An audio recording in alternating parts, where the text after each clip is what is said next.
Hello बच्चा लोग, कैसे हो आप सब। उम्मीद है आप लोग एकदम मस्त होगे।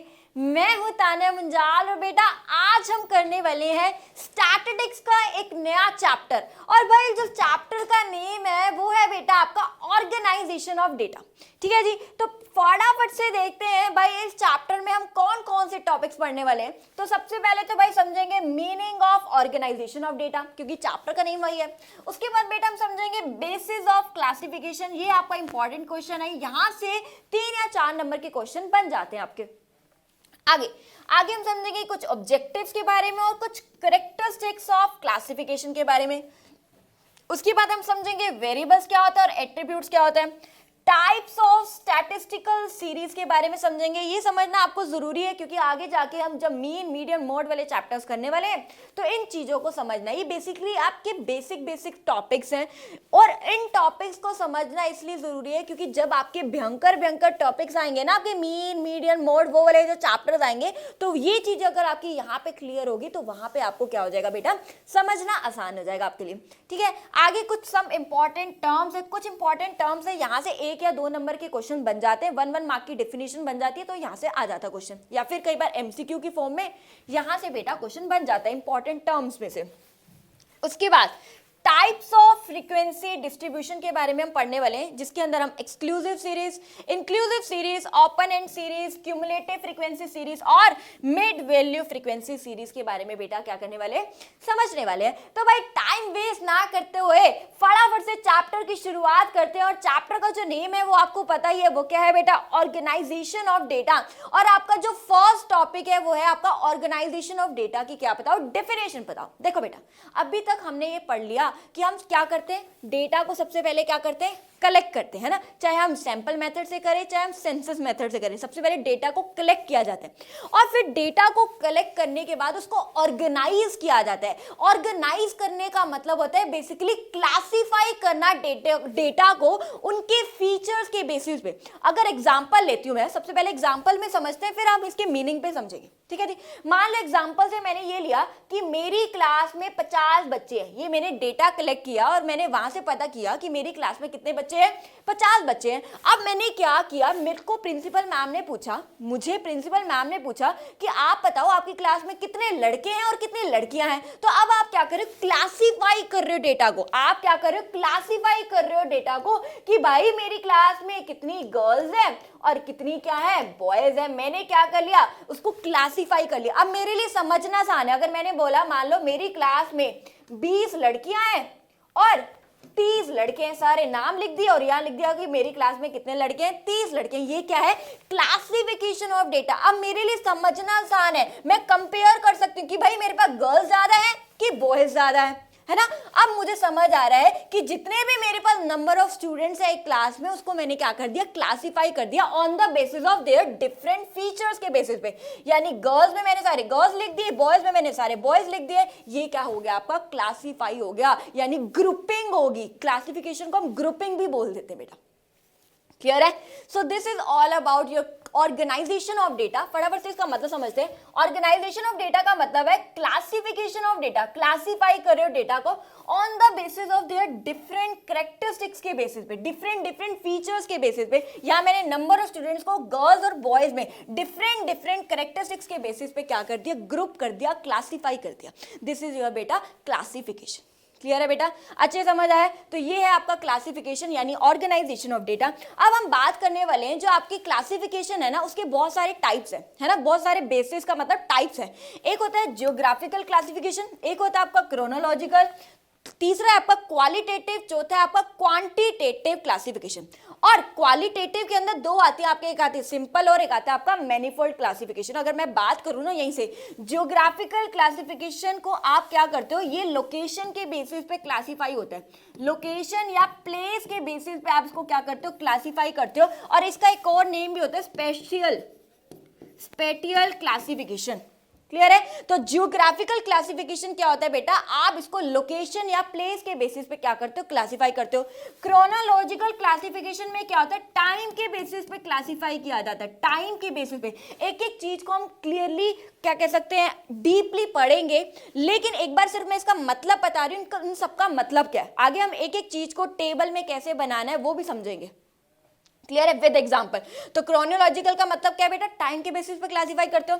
क्वालिटेटिव क्लासिफिकेशन का मतलब है आप क्वालिटीज के बेसिस पे क्लासिफाई करते हो, क्वालिटीज के बेसिस पे, अमीर गरीब, गोरा काला, ईमानदार बेईमान, है ना, ऑनेस्ट, इंटेलिजेंट है कि पुअर है, इंटेलिजेंट है कि एवरेज है, ये सारी चीजों पे आप करते हो क्लासिफाई करते हो। Marriage, married unmarried, healthy unhealthy, इन चीजों पे आप क्या कर रहे हो बेटा, क्लासिफाई कर रहे हो। लड़का लड़की, गर्ल्स बॉयज, इस चीजों पे आप क्लासिफाई कर रहे हो, क्वालिटीज के बेसिस पे आप क्या कर रहे हो, क्लासिफाई कर रहे हो। यहाँ पे क्या है, क्वांटिटेटिव या फिर न्यूमेरिकल क्लासिफिकेशन, नाम से पता चल रहा है न्यूमेरिकल का मतलब क्या है, आप यहाँ पे नंबर्स के बेसिस पे क्लासिफाई कर रहे हो। किसके बेसिस पे क्लासिफाई कर रहे हो, नंबर्स के बेसिस पे। अब एक चीज देखो, आपकी जो क्वालिटेटिव क्लासिफिकेशन है जिसमें हम क्वालिटीज के बेसिस पे क्लासिफाई कर रहे हैं, वो दो टाइप्स की आपकी, एक आपकी सिंपल क्लासिफिकेशन है, एक आपकी मैनीफोल्ड क्लासिफिकेशन है। सिंपल क्लासिफिकेशन एक कैरेक्टरिस्टिक्स के बेसिस पे आप क्लासिफाई करते हो, मैनीफोल्ड में आप एक से ज्यादा जब कैरेक्टरिस्टिक्स के बेसिस पे क्लासिफाई करते हो तो उसको आप कहते हो मैनीफोल्ड। मैनीफोल्ड को आप मल्टीपल क्लासिफिकेशन भी बोलते हो। क्या बोलते हो, मल्टीपल क्लासिफिकेशन। एक एक क्लासिफिकेशन को बड़े अच्छे से समझते हैं। अब आगे पहला है आपका ज्योग्राफिकल क्लासिफिकेशन और उसका दूसरा नेम आप बताओ क्या है भाई, मैम स्पेटियल क्लासिफिकेशन भी है।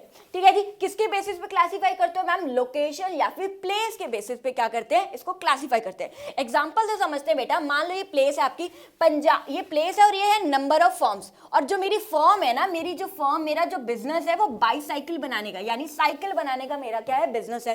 पंजाब में मेरी 30 फर्म्स है, हरियाणा में मेरी 20 फॉर्म्स है और यूपी में मेरी 25 फॉर्म है। यहां पे आप देख रहे हो मैंने क्या की, क्लासिफिकेशन करी है, डेटा को क्लासिफाई किया है, but on the basis of places, जगह के बेसिस पे क्या किया बेटा, लोकेशन के बेसिस पे क्या किया, क्लासिफाई किया। क्लियर है, समझ आया। अब देखो आगे आपका क्रोनोलॉजिकल क्लासिफिकेशन। क्रोनोलॉजिकल क्लासिफिकेशन वो होता है जहां पे आप टाइम के बेसिस पे क्या करते हो बेटा, क्लासिफाई करते हो। किसके बेसिस पे क्लासिफाई करते हो, टाइम के बेसिस पे क्लासिफाई करते हो। अगर एक एग्जांपल समझे हम, ये आपके पास ईयर्स गिवन है, ये आपके पास सेल गिवन है, यानी 2019 में मेरे पास 80 लाख की सेल हुई, 2020 में मेरी 90 लाख की सेल हुई और 2021 में मेरी 95 लाख की सेल हुई। तो यहाँ पे मैंने ईयर्स, टाइम के बारे में बात करी कि भाई इस पर्टिकुलर पीरियड में इस टाइम पे मेरी इतनी सेल हुई, इस टाइम पे मेरी इतनी हुई और इस टाइम पे मेरी इतनी हुई। तो यहाँ क्या है, किसके बेसिस पे आप क्लासिफाई कर रहे हो, टाइम के बेसिस पे क्या कर रहे हो, क्लासिफाई कर रहे हो। क्लियर है बेटा। तो पहले क्या था आपका जियोग्राफिकल क्लासिफिकेशन, जहां पे जगह, प्लेस या फिर लोकेशन के बेसिस पे होती है, और यहाँ पे किसके बेसिस पे होती है, टाइम के बेसिस पे होती है। आगे देखते हैं आपकी qualitative classification.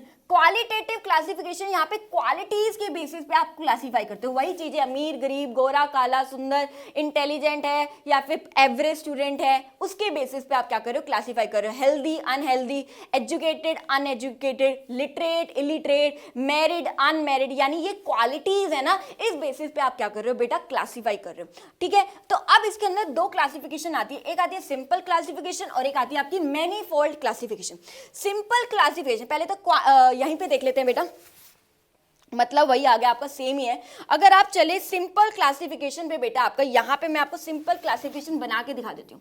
Simple classification, simple classification, simple classification में बेटा क्या होता है, जहां पे आप क्लासिफाई कर रहे हो डेटा को, सिंपल एक कैरेक्टरिस्टिक्स के बेसिस पे क्लासिफाई कर रहे हो। अगर मैं एग्जांपल ले लूं, एग्जांपल ले लेती हूं मैं, number of students, number of students यानी मेरी क्लास में कितने बच्चे हैं, उसको मैं क्लासिफाई कर रही हूं एक कैरेक्टरिस्टिक्स के बेसिस पे, यानी कितनी गर्ल्स हैं और कितने बॉयज हैं। इसके बेसिस पे मैंने क्या किया, क्लासिफाई किया। यहां देख रहे हो आप, एक कैरेक्टरिस्टिक, सिर्फ गर्ल्स और बॉयज यानी जेंडर के बेसिस पे मैंने क्या किया, एक कैरेक्टरिस्टिक्स यानी एक जेंडर, जेंडर के बेसिस पे मैंने यहां पे क्या कर दिया बेटा, क्लासिफाई कर दिया डेटा को। इसी को आप क्या कहते हो, सिंपल क्लासिफिकेशन। आगे अगर हम बात करें बेटा मैनीफोल्ड क्लासिफिकेशन, मैनीफोल्ड क्लासिफिकेशन का मतलब होता है जब आप क्लासिफाई कर रहे हो एक से ज्यादा कैरेक्टरिस्टिक्स के बेसिस पे, एक से ज्यादा कैरेक्टरिस्टिक्स का मतलब क्या है, अगर मैं यही डेटा आपको खुद बना के दिखाऊं, यही नंबर ऑफ स्टूडेंट्स,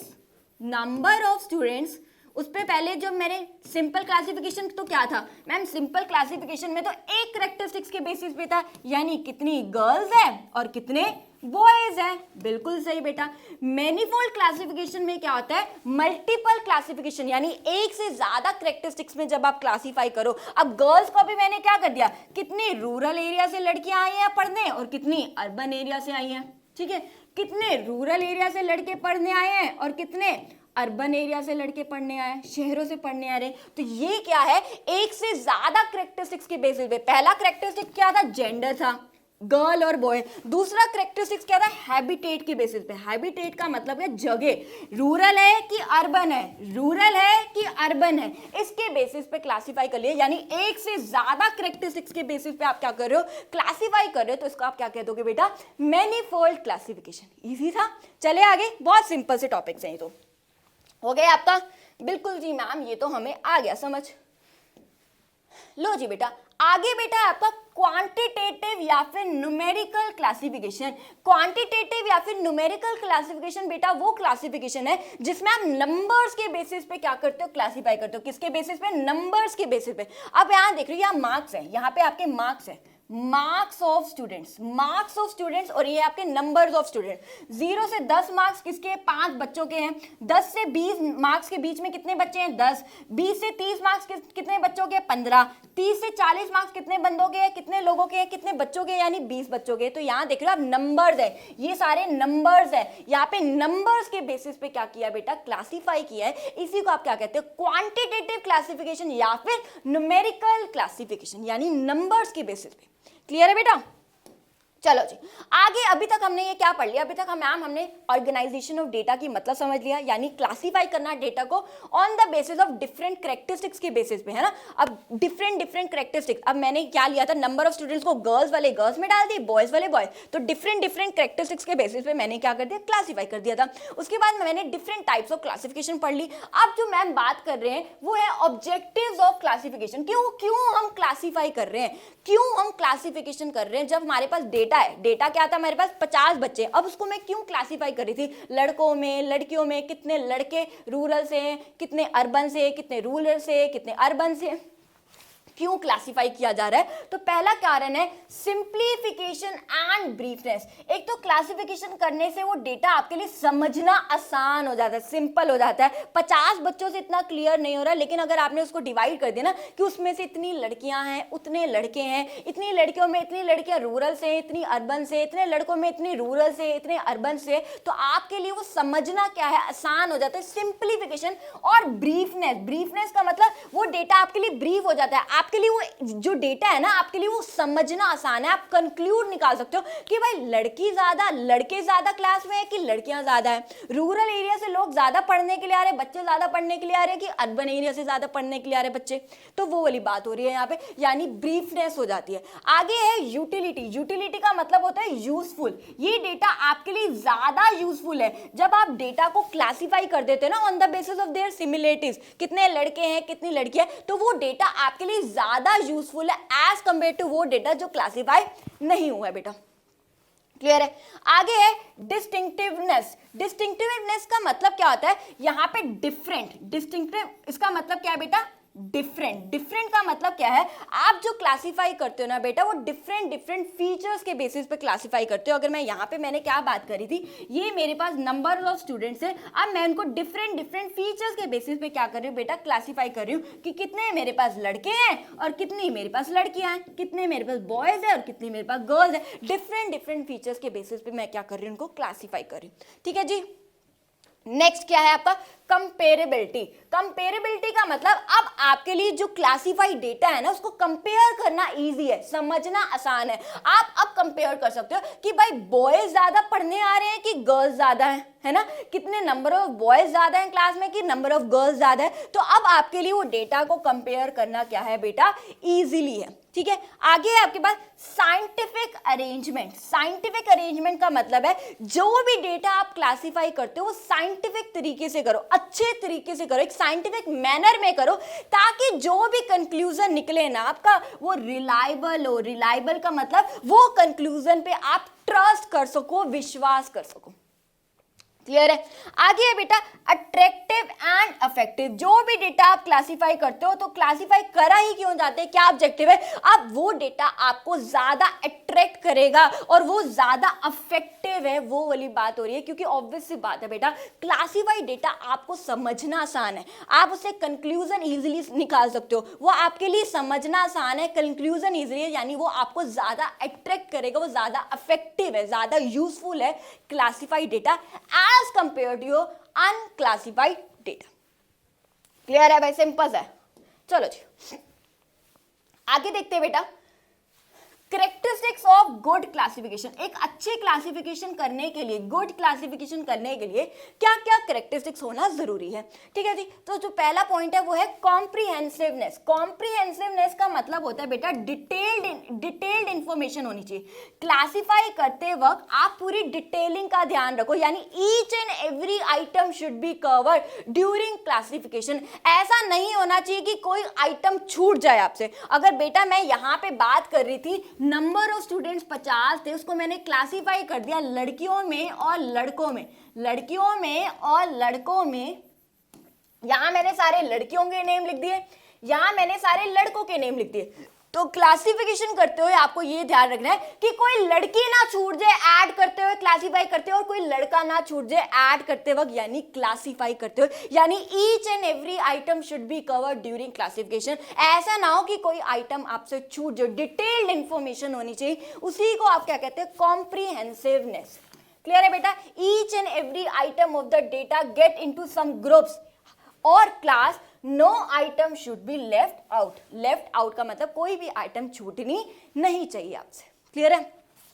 चलो जी आगे है क्लैरिटी। क्लैरिटी का मतलब ये है कि जैसे भी आप डेटा को क्लासिफाई कर रहे हो वो आपके लिए बिल्कुल क्लियर हो, समझना आसान हो, है ना। यहाँ पे अब आप इजीली समझ पा रहे हो ना कि मान लो 20 लड़कियां हैं और 30 लड़के हैं, ये डेटा आपको समझना इजी हो रहा है कि भाई नंबर ऑफ गर्ल्स कितनी है और नंबर ऑफ बॉयज कितने हैं। नंबर ऑफ स्टूडेंट से नहीं समझ आ रहा कि इसमें कितनी लड़कियां कितने लड़के हैं, अब आपके लिए वो समझना क्या हो गया, आसान हो गया।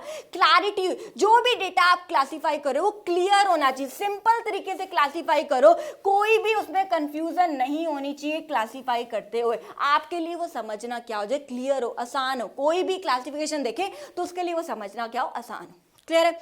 नेक्स्ट है बेटा होमोजीनिटी। होमोजीनिटी का मतलब होता है बेटा सेम फीचर्स, सेम सिमिलैरिटी। यानी अगर मैं बात करूं, यहाँ पे मेरे पास 50 बच्चे हैं, यहाँ पे मेरे पास गर्ल्स और यहाँ पे मेरे पास बॉयज है, यहाँ पे मैंने सारी के सारी लड़कियों के नाम लिख दिए और यहाँ मैंने सारे के सारे लड़कों के नाम लिख दिए। अगर मान लो गलती से मैंने यहाँ पे एक लड़कियों की जगह एक लड़का डाल दिया और यहाँ पे एक लड़के की जगह गलती से एक लड़की डाल दी, तो क्या ये होमोजीनियस है?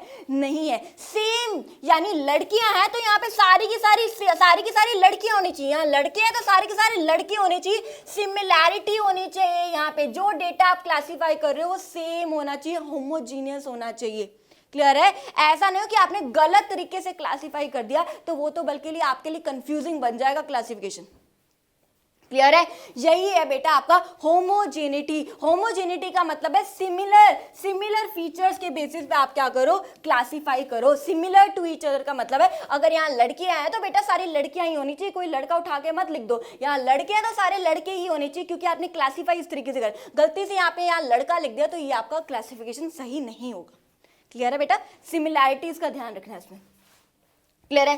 सूटेबिलिटी का मतलब क्या है बेटा, जो भी आप डेटा को क्लासिफाई कर रहे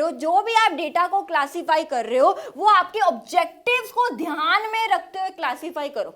मान लो मेरी क्लास थी, मेरी क्लास में मुझे पता था मेरी क्लास में 50 बच्चे हैं, ठीक है। अब मुझे ये नहीं पता था कि मेरी क्लास में कितने रूरल से बच्चे आ रहे हैं और कितने अर्बन से बच्चे आ रहे हैं, मुझे नहीं पता था कितने रूरल से बच्चे आ रहे हैं और कितने अर्बन से बच्चे आ रहे हैं। मुझे प्रिंसिपल मैम ने बताया कि मैम आप अपनी क्लास से ये पता करके बताओ कि कितने गांव से आ रहे हो, कितने शहर के बच्चे हैं हमारी क्लास में।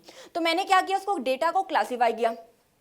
सबसे पहले तो मैंने कलेक्ट करी इंफॉर्मेशन कि मेरी क्लास में कितने बच्चे हैं, मैंने निकाला मेरी क्लास में 50 बच्चे हैं। फिर मैंने उसको क्लासिफाई किया कि कौन से बच्चे गांव से आ रहे हैं और कौन से बच्चे शहर से आ रहे हैं, कौन से बच्चे रूरल से आ रहे हैं और कौन से बच्चे अर्बन से आ रहे हैं। ये क्या किया, मैंने क्लासिफाई कर दिया डेटा को। यानी क्लासिफिकेशन करते वक्त अपने ऑब्जेक्टिव्स को ध्यान में रखो कि भाई मेरा पर्पस क्या है क्लासिफिकेशन करने का, मेरा ऑब्जेक्टिव क्या है, मेरा गोल क्या है, मैं किस लिए क्लासिफाई कर रही हूँ, उसको हमेशा ध्यान में रखो कि भाई क्यों कर रही हूँ मैं क्लासिफिकेशन। क्लियर है। आगे है बेटा इलास्टिक। इलास्टिक का मतलब चेंजेबल। चेंजेबल का मतलब है अगर सिचुएशन ऐसी आती है चेंज करने की, अगर क्लासिफिकेशन को चेंज करने की जरूरत पड़ रही है तो उस टाइम पे करो। अगर बेटा मैं एग्जांपल लूं, यही डेटा लिया था मैंने, ये डेटा लिया था, है ना, अभी तक के हिसाब से आपको ये पता चल गया। चलो इरेज ही कर देते हैं, दोबारा से देख लो। 50 बच्चे थे, डिवाइड किया, गर्ल्स कितनी है और बॉयज कितने हैं, है ना। यहाँ सारी गर्ल्स लिखी थी और यहाँ सारे बॉयज के नाम लिख दिए थे, यही हुआ था क्लासिफिकेशन। अब इलास्टिसिटी मतलब चेंज। मान लो गलती से आपने इस जगह पे, गलती से आपने यहाँ पे एक लड़का लिख दिया, गलती से आपने क्लासिफाई करते हुए लड़का लिख दिया, लेकिन यहाँ पे तो सारी गर्ल्स है और वहां सारे बॉयज है। तो अब यहाँ पे there is need for the change. Classification में अब चेंज करने की जरूरत है, तो आप अपने चेंज करो। यहां से ये लड़की हटाओ, ये लड़का हटाओ और यहाँ पे लिखो। क्लियर हुआ, समझ आए। तो वही बात करें, अगर क्लासिफिकेशन करते वक्त अगर हमें लग रहा है that there is need for the change, change लाने की जरूरत है, तो चेंज भी लेके आओ, चेंजेस भी लेके आओ। क्लियर है, वही वाली बात है। सो अगर there is need for the change लाने की जरूरत है, तो अपने ऑब्जेक्टिव, अपने पर्पस को अचीव करने के लिए आप अगर चेंज लाना चाहते हो तो उसमें चेंजेस भी लेके आओ। चलो जी मैम, अब आगे समझते हैं।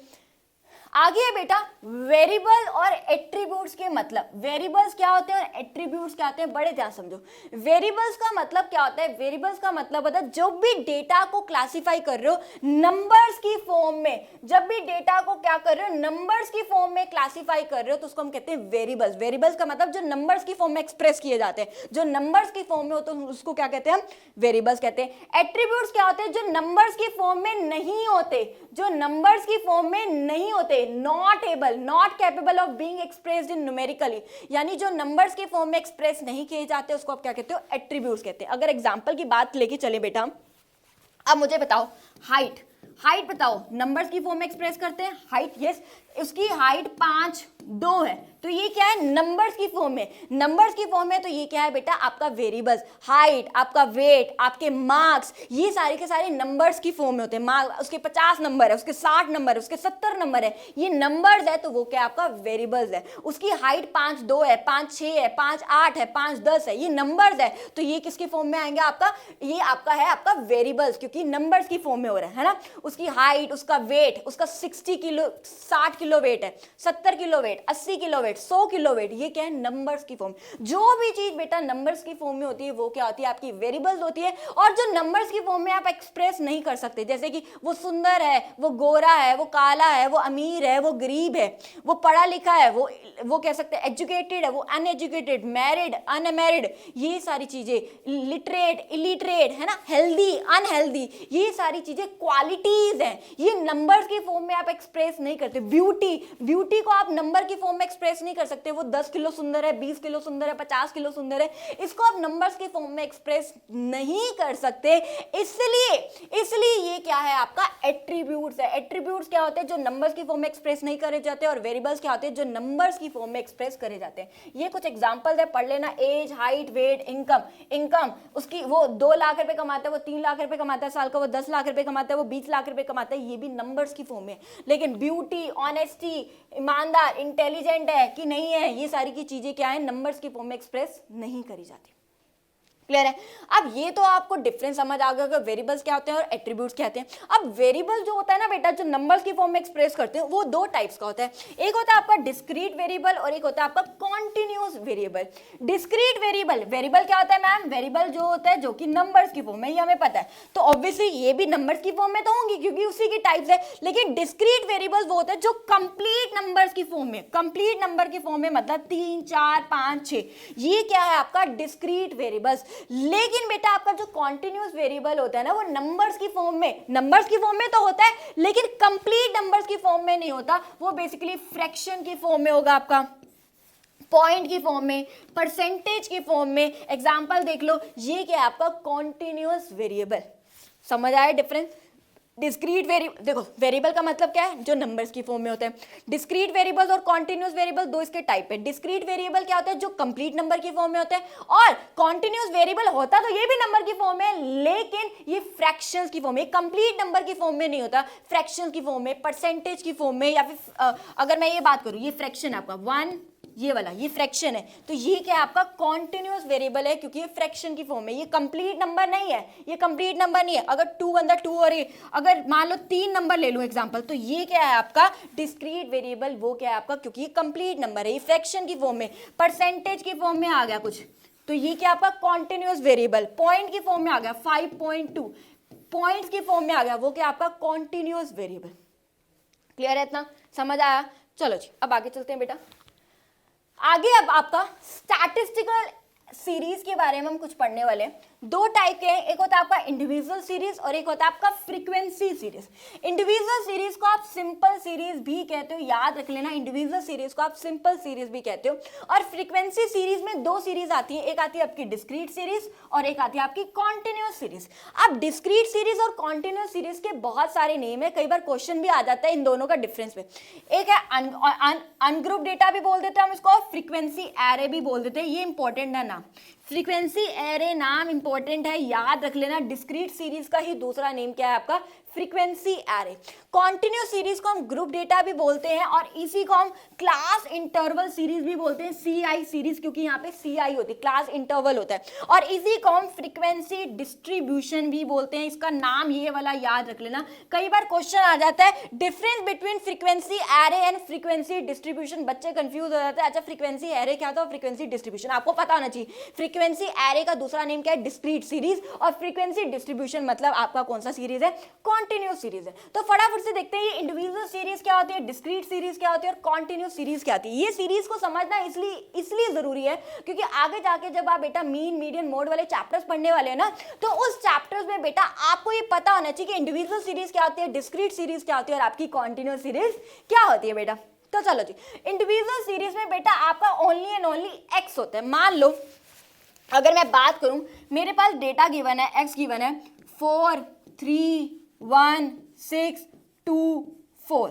अब ये डेटा है तो आप इसको क्या बोलोगे, इंडिविजुअल सीरीज है? नहीं, ये बेसिकली रो डाटा है। रो डाटा का मतलब क्या होता है, ऐसा डेटा जो अनऑर्गेनाइज है, यानी ये डेटा अभी ऑर्गेनाइज फॉर्म में नहीं है। तो अब या तो इसको आप असेंडिंग ऑर्डर में करोगे या फिर डिसेंडिंग ऑर्डर में करोगे। मान लो मैं इस डेटा को असेंडिंग ऑर्डर में करती हूँ, सबसे छोटे से शुरुआत करती हूँ। पहला क्या है मेरा 1 है ना, दूसरा क्या है मेरा 2, तीसरा क्या है मेरा 3, फिर 4 मेरे क्या है 2 बार है 4 4 और लास्ट में क्या है बेटा मेरा 6 है। तो ये क्या है मेरे पास इंडिविजुअल सीरीज है जिसमें मेरे पास खाली और खाली क्या होता है, एक्स होता है।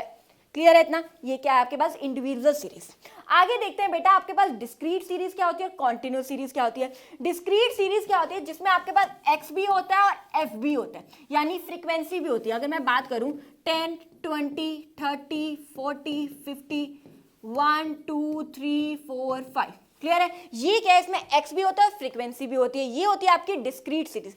अब एग्जांपल लो, ये x है मेरे पास नंबर ऑफ स्टूडेंट्स और ये f मतलब फ्रीक्वेंसी। फ्रीक्वेंसी का मतलब क्या होता है, फ्रीक्वेंसी का मतलब होता है नंबर ऑफ आइटम्स रिपीट्स। कहने का मतलब है 10 मार्क्स कितने बच्चों के हैं, एक बच्चे के। 20 मार्क्स कितने बच्चों के हैं, 2 बच्चों के।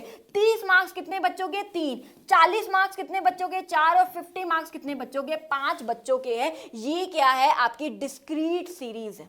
क्लियर हो गया? ये आपकी x और इसमें f। इंडिविजुअल में खाली और खाली क्या होती है बेटी, x होती है। उसको आपको देखना पड़ेगा, x जो आप निकालोगे वो ऑर्गेनाइज फॉर्म में होना चाहिए, या तो असेंडिंग में या फिर डिसेंडिंग में, वो आप चेक कर लेना।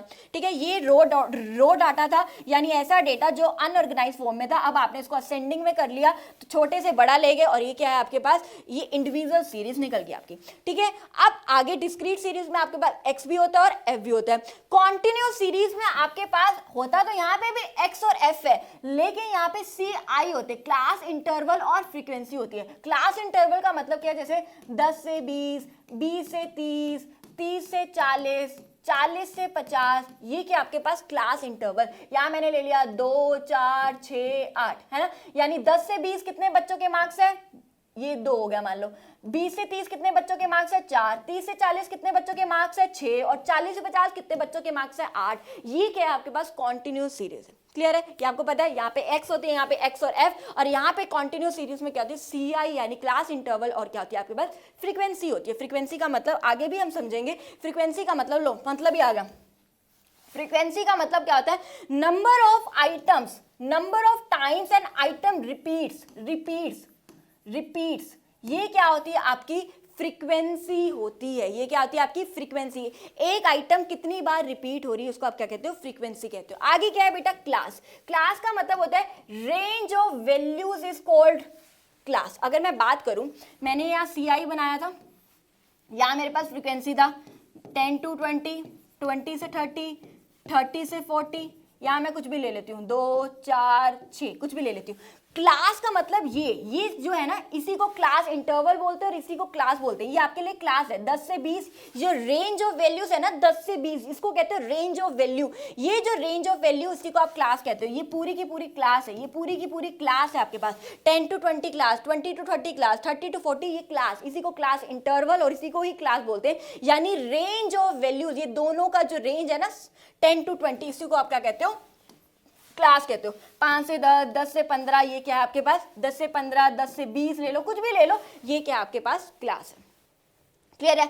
आगे बेटा आपके पास क्लास लिमिट्स क्या होती है। क्लास लिमिट्स का मतलब क्या होता है, क्लास लिमिट्स में दो लिमिट्स आती हैं, एक होती है आपके पास लोअर लिमिट और एक होती है आपके पास अपर लिमिट। अगर मैंने ये 10 से 20 वाली रेंज उठा ली, ये क्लास उठा ली, मान लो 10 से 20 वाली, तो ये क्या है आपके पास लोअर लिमिट और ये क्या है आपके पास अपर लिमिट। जो पहले आती है उसको आप लोअर लिमिट कहते हो, जो बाद में आती है उसको आप अपर लिमिट कहते हो।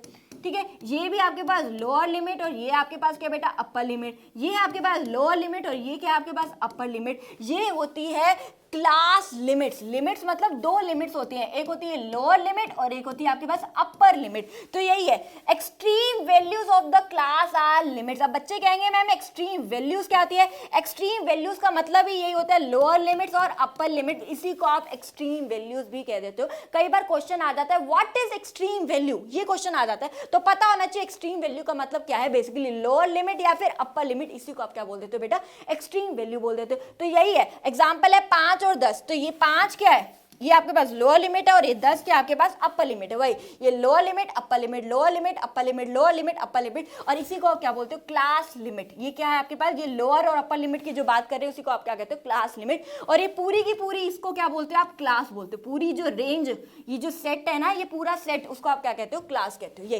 Range of values is called class. और क्लास लिमिट्स क्या आपकी लोअर लिमिट और upper limit, that is extreme values of the class. Extreme value समझ आ गई होगी, लोअर लिमिट और अपर लिमिट। क्लियर है बेटा अच्छे से। चलो यही गिवन है आपके पास। अब आगे देखते हैं magnitude of class. Magnitude of class का मतलब क्या होता है बेटा, अगर यही है ना, मैग्नीट्यूड ऑफ क्लास का मतलब होता है difference between lower limit and upper limit. अब 20 और 10 का अगर मैं ऊपर वाली ले लेती हूँ क्लास, 20 और 10 ये वाली क्लास ले ली मैंने, 10 और 20 वाली है ना, तो अब मैग्नीट्यूड ऑफ क्लास का मतलब होता है difference between upper limit and lower limit. आप बताओ इन दोनों का डिफरेंस क्या है। मैम इन दोनों का डिफरेंस क्या है, 10 है, तो ये क्या है आपका मैग्नीट्यूड ऑफ क्लास। यही बात हो रही है, मैग्नीट्यूड ऑफ क्लास का मतलब है difference between upper limit and lower limit of A class. Example है 5 से 10, तो इन दोनों को माइनस करो, आंसर क्या आ जाएगा 5, तो ये क्या आपके पास मैग्नीट्यूड ऑफ क्लास। आगे बेटा मिड वैल्यूज क्या होते हैं। मिड वैल्यूज का मतलब क्या होता है, मिड वैल्यू निकालना। यानी अगर मैं बात करूं यहाँ पे बेटा, अब इन दोनों की मिड वैल्यू निकालनी है, तो कैसे निकालोगे, इन दोनों को प्लस करोगे, 10 + 20 डिवाइड कर दोगे 2 से, तो आपके पास क्या आ जाएगी मिड वैल्यू आ जाएगी। यानी 30 डिवाइड बाय 2 15, तो 15 क्या की बेटा आपके पास मिड वैल्यू। यानी ऐड कर दोगे लोअर लिमिट को और अपर लिमिट को, डिवाइड कर दोगे, डिवाइड बाय 2 कर दोगे, तो आपके पास क्या आ जाएगी बेटा मिड वैल्यूज आ जाएगी। तो वही है average value of upper and lower limit. Average का मतलब क्या होता है, बेसिकली एवरेज मतलब डिवाइड करना। अब अपर लिमिट है और लोअर लिमिट है, एवरेज है तो दो आइटम है, तो डिवाइड बाय में क्या कर देंगे 2 कर देंगे, तो आपके पास क्या आ जाएगी मिड वैल्यूज आ जाएगी। It means adding up of the upper limit and lower limit. Upper limit और लोअर लिमिट को ऐड कर दो और उसके बाद डिवाइड कर दोगे टोटल को बाय में 2। वही बात है, upper limit plus lower limit divide कर देंगे टोटल को, इन दोनों के टोटल को डिवाइड कर देंगे 2 से, तो ये क्या आ जाएगी आपके पास मिड वैल्यू, जो मैंने आपको निकाल के दिखा दिया।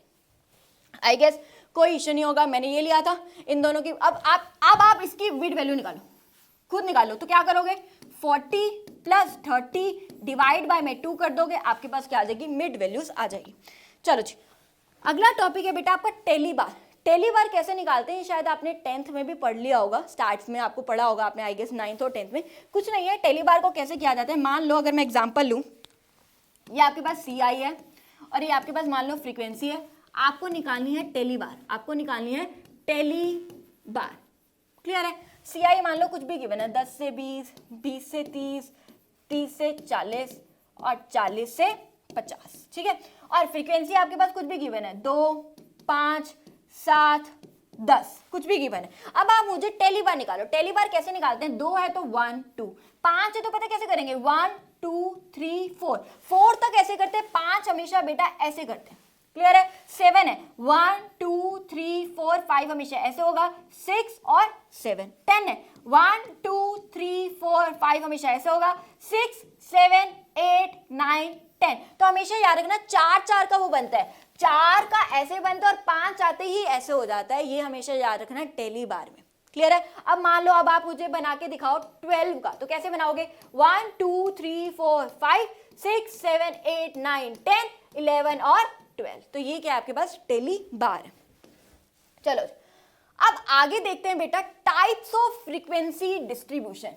Types of frequency distribution basically 5 types. अभी तक हमने क्या पढ़ा बेटा, अभी तक आपने ये चीज देखी होगी, अगर मैं आपको ले जाऊं आपके डायग्राम पे, यहां पे हमने देख ली 3 टाइप से, इंडिविजुअल सीरीज, डिस्क्रीट सीरीज और कॉन्टिन्यूस सीरीज। हमने एक एक चीज पढ़ ली अच्छे से, कुछ इंपॉर्टेंट टर्म्स थी वो भी पढ़ ली कि फ्रीक्वेंसी क्या होती है, क्लास क्या होता है, क्लास लिमिट्स क्या होती है ना, magnitude of class limit, mid values क्या होती है, कुछ इंपॉर्टेंट टर्म्स पढ़ ली। एक एक नंबर का कई बार क्वेश्चन आ जाता है, टेली बार क्या होता है। अब हम बात कर रहे हैं फ्रीक्वेंसी डिस्ट्रीब्यूशन, जहां पे CI और F होता है ना, उसके कुछ टाइप्स हैं, उसके बारे में हम बात कर रहे हैं। तो वो कौन कौन से टाइप्स है उसके बारे में हम चल रहे हैं। तो ये है फ्रीक्वेंसी डिस्ट्रीब्यूशन के कुछ 5 टाइप्स है। यहां से क्वेश्चन बन जाता है आपका बेटा, कई बार यहां से बेटा आपका क्वेश्चन बन जाता है। एक एक टाइप को बहुत अच्छे से समझते हैं। पहला जो टाइप है वो आपका एक्सक्लूसिव सीरीज है, inclusive series, open and series, cumulative frequency series और मिड वैल्यू सीरीज। एक एक टाइप को बहुत अच्छे से समझते हैं। पहले पे चलते हैं बेटा, आपका है एक्सक्लूसिव सीरीज। एक्सक्लूसिव सीरीज क्या होती है, जिसमें अभी मुझे ये चीज बताओ, सबसे पहले ये 10 और 15 है, तो अब आप पहले मुझे इसको समझने से पहले बताओ लोअर लिमिट कौन सी है और अपर लिमिट कौन सी है। तो मैम ये क्या होती है लोअर लिमिट और ये क्या होती है अपर लिमिट, ये आपको पता होना चाहिए। अब समझते हैं। अब है बेटा एक्सट्रीम एक्सक्लूसिव सीरीज क्या होती है। एक्सक्लूसिव सीरीज क्या होती है, जहां पे अपर लिमिट ऑफ फर्स्ट क्लास, ये आपकी क्या है सारी की सारी क्लास है, ये क्लास इंटरवल है ना CI है, ये सारी की सारी आपके पास क्या है क्लास है। ये आपके पास lower limit, upper limit, lower limit, upper limit, lower limit, upper limit, lower limit, upper limit और लोअर लिमिट और अपर लिमिट। यहाँ पे क्या बात करें, upper limit of first class and the lower limit of another class, ये देख रहे हो आप सेम है 15 15। दोबारा से देख लो, upper limit of first class and the lower limit of another class क्या है same. Upper limit of first class and the lower limit of another class क्या है same. Upper limit of first class and the lower limit of another class क्या है same. इसको कहते हो आप एक्सक्लूसिव सीरीज। एक्सक्लूसिव सीरीज का मतलब है अपर लिमिट ये होती है लोअर लिमिट, ये होती है अपर लिमिट, ये लोअर लिमिट या अपर लिमिट। अपर लिमिट जो फर्स्ट क्लास होती है और जो लोअर लिमिट जो अनदर क्लास की होती है वो हमेशा क्या होती है सेम होती है एक्सक्लूसिव सीरीज में। इसको आप कहते हो एक्सक्लूसिव सीरीज। क्लियर है। तो यही मतलब है अपर limit of one class and the lower limit of another class क्या आपका सेम है। ये आपकी टेबल है, अच्छे से आप आई गेस आपको समझ आ गई। फ्रीक्वेंसी आप कुछ भी डाल दीजिए। क्लियर है, अच्छे समझ आए। अगर मैं आपको एक टेबल बना के दिखाऊं, यहाँ पे यहाँ CI ले लेती हूँ बेटा और यहाँ मैं F ले लेती हूँ। अब आप खुद बताओ, ये 10 से 15 आप लेते हैं, 10 से 20, 20 से 30, 30 से 40, 40 से 50। फ्रीक्वेंसी में कुछ भी ले रही हूँ 2, 4, 6, 8 कुछ भी। तो ये क्या है आपकी एक्सक्लूसिव सीरीज है, because the upper limit of one class and the lower limit of another class क्या है बेटा आपका सेम है हर बारी में। क्लियर है आपका। अब आ जाओ इंक्लूसिव सीरीज क्या होती है। इंक्लूसिव सीरीज का मतलब क्या होता है बेटा, जब आपकी अपर limit of one class and the lower limit of another class same नहीं है। यहाँ देख रहे हैं 14 या 15 है या 19 है या 20 है या 24 है या 25 है या 29 है या 30 है, यानी अपर limit of one class and the lower limit of another class same नहीं होती, उसको आप कहते हो इंक्लूसिव सीरीज। अब इस इंक्लूसिव सीरीज को आप एक्सक्लूसिव सीरीज में कैसे कन्वर्ट करोगे, तो इसके लिए एक गेम होती है। या मार्क्स है तो यहां लिख देती हूं मैं मार्क्स, यहाँ पे फ्रीक्वेंसी है तो मैं यहाँ पे F से फ्रीक्वेंसी डाल देती हूँ। अब इसको ठीक करना है। इसको ठीक कैसे करोगे, 9.5 यहां से माइनस करोगे, और सॉरी क्या करोगे 0.5 यहां से माइनस करोगे, 0.5 यहां से ऐड करोगे, 0.5 यहां से माइनस करोगे, 0.5 यहां से ऐड करोगे, यानी 10 में से 0.5 माइनस करो कितना आया 9.5 यहाँ पे, और इसमें 0.5 ऐड कर दो यानी 14.5।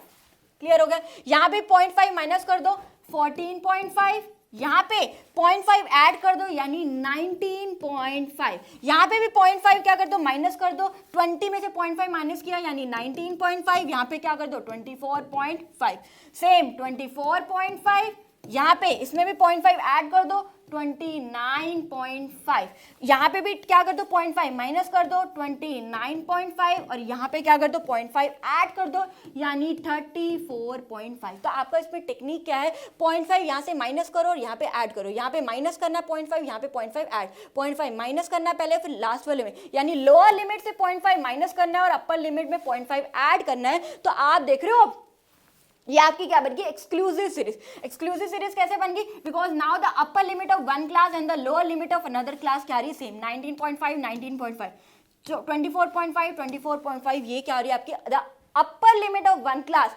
And the lower limit of another class क्या आ रही है बेटा, यहाँ पे क्या आ रही है आपकी सेम आ रही है। फ्रीक्वेंसी सेम डाल देती हूँ 4 5 8 कुछ भी ले लो 5 4, ये क्या आ गई आपकी फ्रीक्वेंसी आ गई। क्लियर है, तो ऐसे ऐसे आप इंक्लूसिव सीरीज को एक्सक्लूसिव सीरीज में क्या करोगे बेटा, कन्वर्ट करोगे। आगे देखते हैं बेटा open and series. Open and series नाम से पता चल रहा है ऐसी सीरीज जो ओपन से भी मिसिंग है और एंड में से भी मिसिंग है, यानी ओपन में भी मिसिंग है और एंड में भी क्या है मिसिंग है, इसको आप कहते हो ओपन एंड सीरीज। यानी अगर आप देख रहे हो lower limit of first class and the upper limit of last class, ये क्लास है सारी आपकी, क्लास है आपकी सारी, ये है ना, ये पूरी क्लास, ये क्लास ये क्लास ये क्लास ये क्लास, यानी lower limit of first class and the upper limit of last class, ये क्या है आपकी मिसिंग है, इसको आप कहते हो ओपन एंड सीरीज। नाम से पता चल रहा है ओपन एंड का मतलब ओपन से भी मिसिंग है और एंड में से भी, ओपन से भी मिसिंग है और एंड में से भी मिसिंग है, इसको आप कहते हो ओपन एंड सीरीज। तो इसको आप कन्वर्ट कैसे करोगे, ऑब्वियसली इसको ठीक कैसे करोगे, इनटू एक्सक्लूसिव सीरीज। तो बिलो 5 आप देख रहे हो हर उसमें 5 5 का गैप है, तो मतलब यहाँ पे भी 5 का गैप है, तो बिलो 5 का मतलब क्या होगा बेटा 0 से 5 होगा, बाकी सब सेम है, 5 से 10 10 से 15, ठीक है, 15 से 20, बिल्कुल। अब हर जगह 5 5 का गैप है, तो 20 एंड अबव, पता नहीं कितना अबव हो सकता है, लेकिन हम देख रहे हैं हर बार 5 5 का गैप है, तो यहाँ पे भी 5 5 का गैप होगा। 20 से 25 ये आपके पास क्लास इंटरवल आ जाएगी, फ्रीक्वेंसी भी लिख देना, ये आपके पास मार्क्स यानी CI आ जाएगा, और ये आपके पास फ्रीक्वेंसी 1 3 4 6 1, ये आपके पास क्या आ गई ओपन एंड सीरीज को आपने कैसे एक्सक्लूसिव सीरीज में कन्वर्ट कर दिया। क्लियर है बेटा, क्लियर है, नाम समझ आया। ओपन और एंड में से जो दो आइटम्स है वो क्या है मिसिंग है, यही है। When the lower limit of first class interval and the upper limit of last class interval क्या है बेटा आपका मिसिंग है। आगे देखते हैं बेटा क्यूमुलेटिव फ्रीक्वेंसी सीरीज। बेटा देखो यहां पे थोड़ा सा ट्विस्ट है, क्यूमुलेटिव फ्रीक्वेंसी सीरीज को आप दो टाइप्स में पढ़ते हो, एक आप पढ़ते हो लोअर में, लोअर क्यूमुलेटिव सीरीज में, लोअर क्यूमुलेटिव सीरीज, और एक आप पढ़ते हो मोर देन, लोअर देन में और मोर देन में। क्लियर है, लोअर देन में और मोर देन में। एग्जांपल समझो इसका, लोअर देन और मोर देन का एग्जांपल से समझते हैं इसको भी। ये वाला कलर लेते हैं, ये आपके पास CI और ये आपके पास फ्रीक्वेंसी, ये आपके पास CI और ये क्या आपके पास फ्रीक्वेंसी। क्लियर है, अब मैं यहां लिख रही हूं लोअर देन 10, 10 से कम, 20 से कम, 30 से कम, 40 से कम, तो ये ले लिया मैंने, ठीक है। फ्रीक्वेंसी मैंने ले ली 2 4 6 8, ये ले ली। Lower than 10, lower than 20, lower than 30, lower than 40, 2 4 6 8, ये क्या आपके पास lower than cumulative frequency series. अब अपर देन में देखो, अपर देन में मैं ले रही हूं मोर देन, मोर देन में मैं ले रही हूं मोर देन कुछ भी ले लो, मोर देन 0 ले लेती हूँ, more than 10, more than 20, more than 30 ले लेती हूँ, कुछ भी ले लेती हूँ मैं। यहाँ पे ले लेती हूँ 8 6 4 और 2, ये मैंने ले ली फ्रीक्वेंसी। यहाँ पता है क्या बेटा एक ट्विस्ट है, बड़े ध्यान से समझना, यहाँ क्या ट्विस्ट है बड़े ध्यान समझना। यहाँ पे एक है ना बेवकूफ बनाते हैं, यहाँ पे हमें बेवकूफ क्या बना रहे हैं, हमेशा याद रखना जब भी लोअर देन और अपर देन यानी लोअर देन और मोर देन फ्रीक्वेंसी वाला सिस्टम आ जाए ना, क्यूमुलेटिव फ्रीक्वेंसी वाला, लोअर देन और मोर देन, तो याद रख लेना ये जो आपकी फ्रीक्वेंसी है ना, ये आपकी फ्रीक्वेंसी नहीं है, ये क्यूमुलेटिव फ्रीक्वेंसी है। यहाँ पे फ्रीक्वेंसी नहीं गिवन, ये आपकी क्यूमुलेटिव फ्रीक्वेंसी गिवन है।